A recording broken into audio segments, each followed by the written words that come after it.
తీసుకెళ్ళమని ఎన్నిసార్లు చెప్పాను. అది కాదండి, మీ నాన్న చూస్తుంటే భయం వేస్తోంది. అయితే ఆయన బెదిరిస్తే నన్ను వదిలేస్తావా? వదలండి. ఇంకోసారి నువ్వు ఇక్కడ కనిపిస్తే పగిలిపోతున్నా.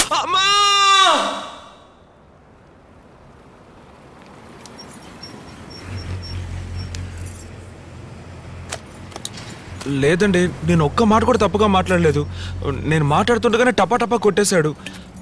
వెంటనే అతనితో పాటు పనిచేసే ఇద్దరు ఫ్రెండ్స్ కూడా. బాగా నొప్పిగా ఉంది.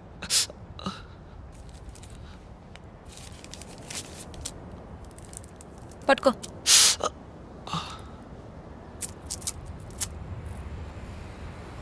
ఏమండి, మీరు డాక్టరా? కాదు, నర్సు. నర్సా? నీ మొహానికి డాక్టర్ కావాల్సి వచ్చిందా? లేదండి, నేను చిన్నప్పటి నుంచే పెళ్ళంటూ చేసుకుంటే ఒక నర్సునే లవ్ చేసి పెళ్లి చేసుకోవాలని డిసైడ్ అయిపోయాను.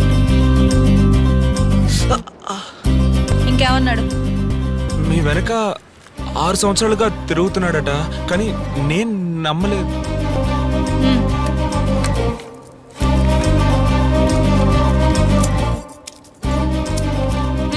నోత్తరు. వాడు చెప్పింది నిజమే. 6 సంవత్సరాలు నా వెనకాలే తిరిగాడు, నేను పట్టించుకోనే లేదు. లాస్ట్గా ఒకరోజు ఏమన్నాడు తెలుసా?